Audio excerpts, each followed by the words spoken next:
wait 1 second. Yeah. If that happens. Yeah, maybe. Well, is it going to happen? It's a living building, so we'll just see how it... That's what it does. I think it's cold today.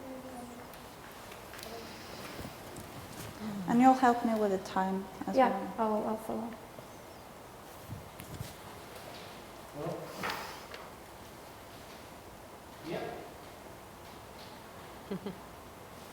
Yes, like an online or? No, I think it's talking. When there's 35 seconds left. What else is one? No, there's no We last. have everyone. Yeah. Men det blir bedre for er det enn at den er tom. Så det er ingen fra publikum. Nej. Nej. What happened to your laptop? Happened to what? Publikum. I don't think we lost one person that we know of.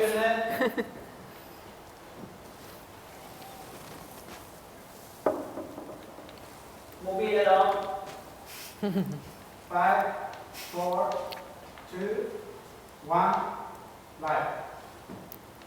All right, so welcome to NOBA and welcome to Ås. Welcome to the Norwegian BioArt Arena. We are now live from our greenhouse, as you can see. And my name is Elise Mathilde Malik, and I will be hosting this panel discussion. I work at Vitenparken. It's a green science center located here in Ås, and we work with food and the environment. And Vitenparken is also the organization behind NOBA, the Norwegian BioArt Arena. And we share the space, we share common ideas, and also a lot of the same people. So we hope you enjoyed the 2 films that you just saw via the web pages. And we are very happy that you all decided to join us for this conversation regarding NOBA and contemporary art arena and the artistic practice of Hege Tapio, and our take on the expanded bioarts and including some academic perspectives. So we wish to engage you as an audience as well. So we both have a live audience here in our greenhouse, but we also have you through the screens. So we want you to send in your questions during the panel discussion if you have any. And we have an email address where you can send them in, and that's info@noba.art. info@noba.art. And on the other side of that email address, we have a more than qualified person to answer your questions, and she will mediate them to us as well. So Sane Serpina, she is an Oslo-based artist, and she works within the experimental new media and electronic arts.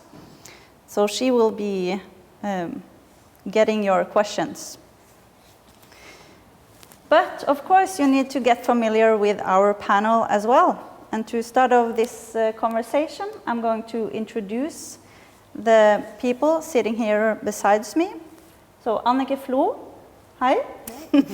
She is an artist and a manager for NOBA, the Norwegian BioArt Arena, and she is based here in Ås and in Oslo. And philosopher and bioart expert Nora Våge by her side. And then last but not least, we have the artist and curator at NOBA, Hege Tapio.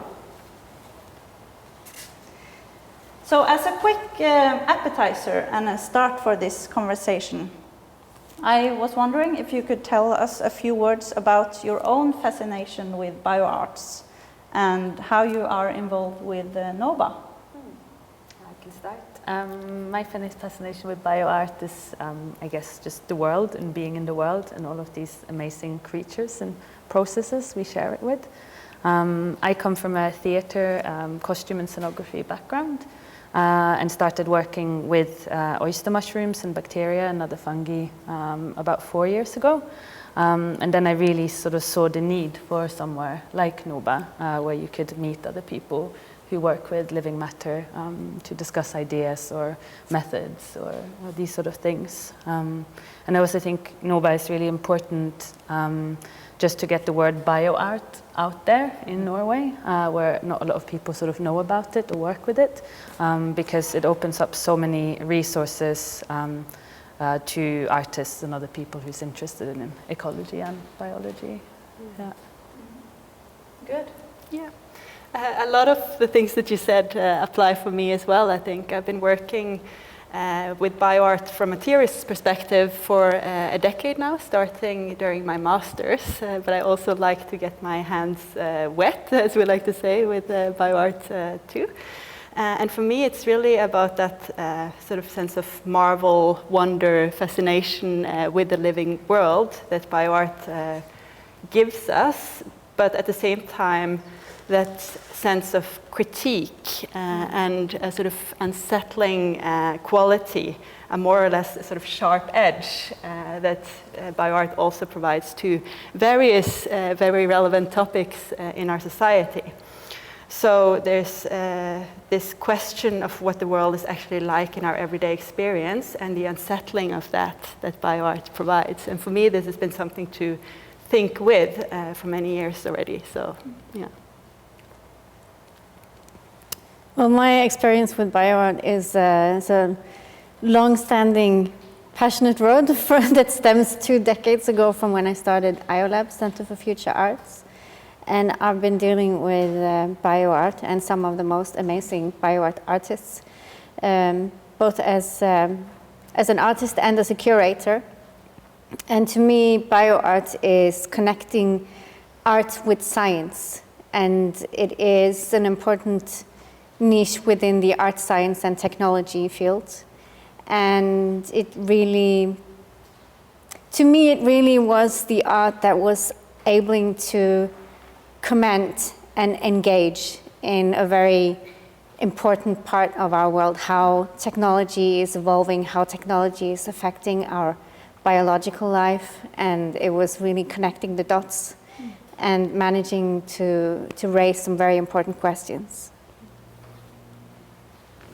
Good. So, as you saw in the film about NOBA and network, the Norwegian bioart scene can be very many things.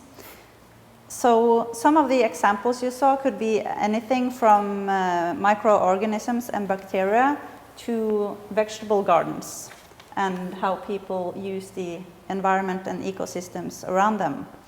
So, I was wondering a bit about what makes the Norwegian bioart scene so special? What's unique about us? I could say a little bit about that. I think Norway and also the Nordic countries has a really close relationship to the sort of environment around them and nature, being outdoors.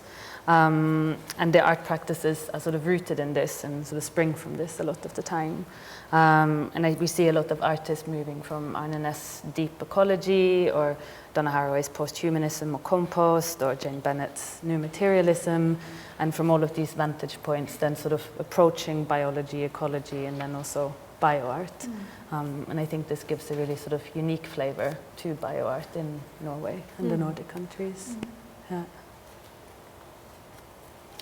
It's also not been established so very much laboratories or workspaces yet for bioart. So it is natural in a sense that the artist that is interested in these topics will work within the environments that's available for them. But I'm pretty sure that NOBA will change this, these possibilities and grow forward some new opportunities for the artists, which I'm very much looking forward to. Absolutely. Yeah, Norway should have good conditions for doing that as a wealthy country and also, of course, an oil nation. And I think your work, Hege, plays nicely upon sort of questioning what the oil does with the foundation of our wealth and so on. So, of course, there are sort of typical questions that are posed within a certain society that we see here as well. So maybe it's exactly the lack of facilities that has sort of helped launching the bioartists in the sort of outdoorsy spirit. Yeah. Well, and the situation we're in, obviously, with ecological crisis and how that's felt, especially in the Arctic regions. Yeah. And as we saw in the film, there are not just the average artists represented in the network. And as you have mentioned also in the film, NOBA is in itself a sort of a network organization. So that means that the target audience is not only artists or researchers, but also people with a different background. Yeah. Who is it meant for, this network? I think the very short answer is anyone who has an interest in bioart, get in touch. We're here. Long version, I guess the people you saw in the video are professionals that we know a little bit, have worked with before, have a connection with already. And our main goal is to facilitate meetings between these sort of professionals with a focus on arts and natural sciences and environmental humanities, but not limited to, and to connect people, to have discussions, to meet, to start collaborate. But at the same time, it's also aimed at the general audience, of course, yeah. So beyond this circle of professionals, also to create a space for exhibitions, for experiences, for especially a young audience. So we have a lot of students here at Ås, and also high school students who we think are a great audience for this form of art, yeah. Sort of open to the kinds of questions that bioart might pose. And sort of binding this to the facilities you were talking about earlier, we have gallery spaces and we have spaces to have talks, symposiums, sort of these sort of things, but we're also building our own bioart lab. And we really hope that will be a sort of meeting point for these young audiences, but also professionals. Yeah. Are there any people that are not part of the network now that you would really like to see joining the network? Oh, I think we want to approach not only visual artists, we want to engage all kinds of artistic practices. It could be anything from scenography to music to dance to whatever. And we want to engage those artistic practices with what NOBA has to offer.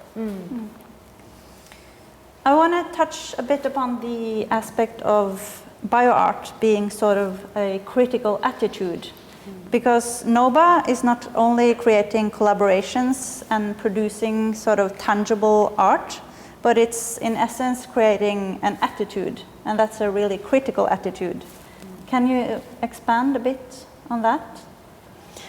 Well, I think a critical attitude is, I guess, nourishing the ability to ask the whys and why not questions that would normally not be asked.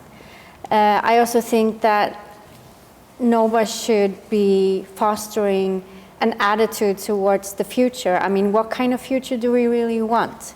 And how can we facilitate the change in our way of thinking and creating to facilitate that change that needs to come? I also think it's interesting to ask sort of what does it mean to be critical at this point in time? Because in my experience, sort of the first generation of bioartists typically were exploring the medium of biology and what it could provide you with, but also posing this scientific critique, so critiquing really what was going on in the labs, how lab animals were used, resources, and so on. And so pointing to sort of ethical and political sides of scientific practices. But today I see a lot of art that poses questions around ecological issues, climate change being the big thing these days. And that is a very critical form of questioning, but at the same time, it's also very in line with the way that we speak about these things in the environmental sciences. So I'm very curious to see what criticality will be for bioart in the years going forward as well. And I hope that's a conversation that we will have at NOBA. Hege, we need to talk about human oil. We really hope you saw the film before this conversation.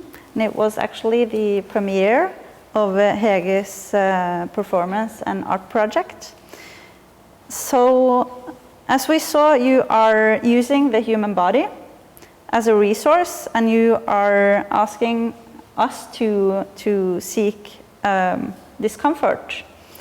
How do you see like human oil and NOBA connected, and how has it been working with this project, maybe as a critical attitude?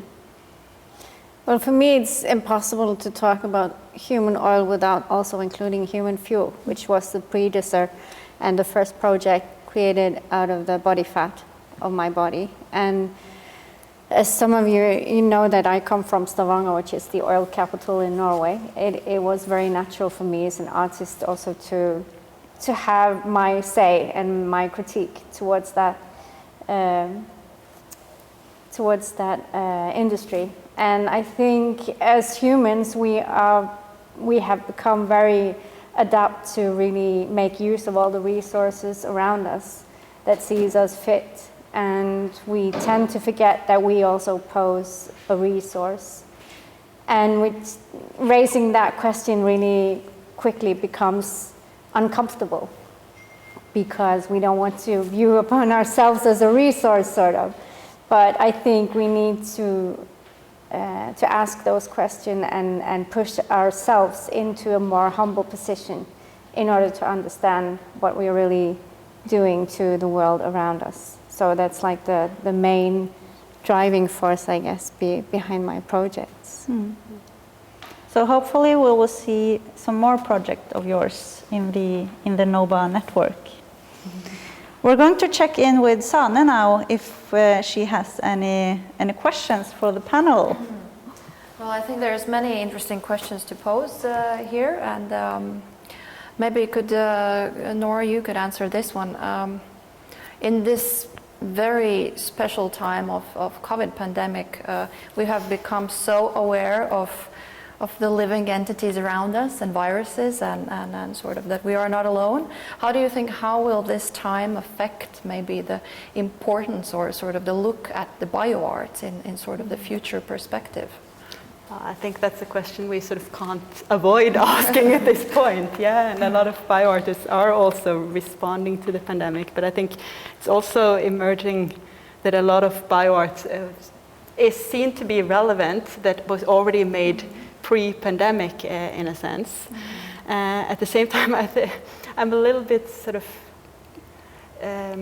not pessimistic, but I fear a little bit that the way that the virus is impacting our relationship with microorganisms might be a negative one in a sense, yeah, that we are so sort of concerned now with keeping everything clean, keeping distance, and there was a lot of awareness that was growing over the past few years about our being composed out of many, yeah, that there are actually all these microorganisms existing in our bodies, and a sort of pro-life attitude that I felt was spreading with bioart to a certain extent as well. And my fear is that the pandemic is actually working against that, so I'm very curious to see how artists also respond to that challenge. Yeah, and another question back to the NOBA's practices. How about international collaborations and sort of how open is NOBA to connecting with international partners, and also there's a lot of things happening in Scandinavia, such as Finnish Bioart Society. So are there any future plans to collaborate on that level? Absolutely. We're already working with several partners. Many both in the Nordic countries and also in Europe. We're setting up a sort of Nordic bioart network that we're now working on. And yeah, I think, yeah, absolutely, very open. And even taking a little bit closer back from the world and Scandinavia, listening to you, and it seems like, and bioarts has been relatively, or it is relatively new field in Norway, or it hasn't been explored maybe as much as in many other countries. How is NOBA planning to introduce this field to wider, broader audiences and through the events or happenings? Well, I think we want to, as Noah mentioned, the younger group and the students would be natural for us to connect with. And also we have all the educational and scientific facilities and people around us. So that's a start. And then I think it will grow from there. And now we've seen the video of all the Norwegian artists that's placed at different places around in Norway. And we hope to connect with even more artistic practice-based people that, and also, not only artists, but I mean, venues will hear from us. We will contact other educational institutions, researchers. Yeah, and I think what you were saying at the end of the video, Hege, sums it up nicely, that bioart shouldn't be for a few, in a sense, right? We really want it to be something that is accessible and low threshold, and that's what we're working for as well, also in terms of having quite sort of open and easily available topics. So next year we will be focusing on food, and of course that's something that everybody has a relationship to. So starting from those kinds of topics we think also helps in terms of that. Yeah, and how do you find, what's the role of sort of the history of the field, history of the bioart? Should that be an important part also, sort of introducing the field to the broader audiences? That's a bit of a tricky question. Should we sort of throw the history of the field at people as we introduce them to bioart? I like to think of it more as a sort of layered an onion or something like that. Yeah. So if you encounter a bioartwork in exhibition, for instance, you can meet it just face to face without a lot of extra information. But if you're interested, if there's something there that makes you want to dig deeper, there should also be information available that you can sort of go into the next layers and sort of spiral your way in. Yeah. And for me, that's what we want to do also with the NOBA website, that there should be a lot of resources there, a lot of information also in terms of the history of the field. But you don't need to read that in order to say that, oh, I'm interested in bioart. Yeah, that's very nicely answered, I think. And one last question here, specifically to Hege, as a bioartist yourself, how do you find what is the most important for you to create these bioarts? Sort of what's your main requirement in sort of a fertile environment to be able to do your work? What do you find the most important that we need in the field? Well, I think first of all, I think it's been helpful to get in contact with scientists and researchers, being able to understand how to work in those facilities and how to formulate projects and execute them. And it's also been very important to have a critical mass that can, that can ask questions, or that I also can have a fruitful discussion with regarding the ideas or projects that I'm working with. Yeah, I think that was my last question, and back to you again. Yeah. So I think we just realized that time goes fast, very fast. So we are now going to close off this conversation by thanking you, both the in real life audience that we have here in the greenhouse, but also the digital audience that we have through the Arts Festival. And we want to close off also by inviting you again back to NOBA, because as we mentioned, COVID-19 is of course piercing through our lives in every way. So one form of processing that is also through art and through NOBA and through our network. So Viral Life Symposium will be hosted by NOBA on November 17th this year. It will be, of course, both digital and in real life. So please come back and join us for that symposium. And thank you so much for joining us today here at Vitenparken, NOBA and the Greenhouse.